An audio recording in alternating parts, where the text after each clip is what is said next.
तो आज हम एक ऐसी घटना की गहराइयों में उतर रहे हैं जो यकीन और इतिहास के बिल्कुल संगम पर खड़ी है। काबा के ठीक अंदर इमाम अली की विलादत। हाँ, उनके जन्म की कहानी। और ये कहानी सिर्फ एक जन्म की नहीं है, ये उस जगह के बारे में भी है जहां ये जन्म हुआ।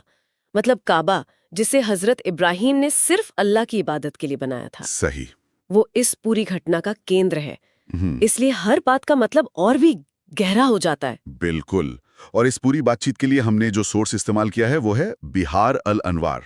इसमें इस घटना से जुड़ी रिवायतें जमा की गई हैं। जी। तो हमारा मकसद है इन रिवायतों को समझना कि वो क्या बताती हैं और उनके इशारे किस तरफ हैं। तो शुरू से शुरू करते हैं। कहानी का मंजर क्या था? मंजर बहुत आम सा था, हम्म, और शायद यही बात इसे और भी असाधारण बनाती है।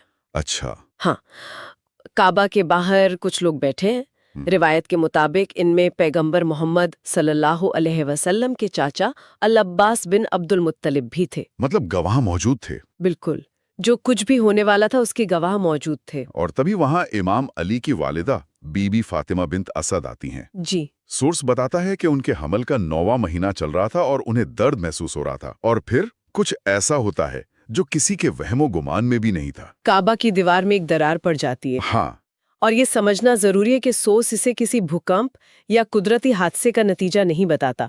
वो कहता है दीवार फट गई। फट गई। हाँ, जैसे किसी के लिए रास्ता बनाने के लिए उसे हुक्म दिया गया हो। ये एक इरादतन अमल लगता है, कोई इत्तेफाक नहीं। जैसे किसी ने दरवाजा खोल दिया हो जहां कोई दरवाजा था ही नहीं। बिल्कुल। बीबी फातिमा उस रास्ते से अंदर चली जाती हैं और सबसे हैरत अंगेज बात, उनके अंदर जाते ही वो दीवार वापस जुड़ जाती है। जी, लोगों ने बहुत कोशिश की कि काबा का ताला खोलकर अंदर जाएं, लेकिन दरवाजा नहीं खुला। ये तो साफ था कि जो हो रहा है वो इंसानी काबू से बाहर है। और यहीं पर ये घटना एक निजी अनुभव से बढ़कर एक सार्वजनिक चमत्कार बन जाती है। अच्छा। ये कोई छुपी हुई बात नहीं थी।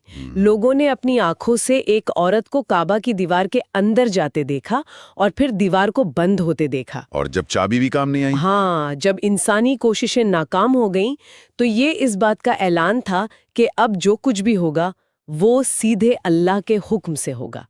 इंसान का दखल खत्म हो चुका था। अंदर जाने से ठीक पहले का एक लम्हा है जिस पर मैं चाहता हूं कि हम थोड़ा रोकें। जी। जब बीबी फातिमा को दर्द महसूस हुआ हम्म। तो उन्होंने काबा की तरफ देखकर एक दुआ की। हम्म। और उस दुआ के शब्द बहुत चौंकाने वाले हैं। दुआ के शब्द हमेशा उस शख्स के यकीन की गहराई बताते हैं। क्या कहा था उन्होंने? उन्होंने कहा, परवरदिगार, मैं तुझ पर, तेरे नबियों पर और तेरी तरफ से आई किताबों पर ईमान रखती हूँ। जी। मैं अपने जद इब्राहिम के कौल की तस्दीक करती हूँ और ये कि उन्होंने ही ये घर बनाया था। ठीक है। तो तुझे वास्ता उस जात का जिसने ये घर बनाया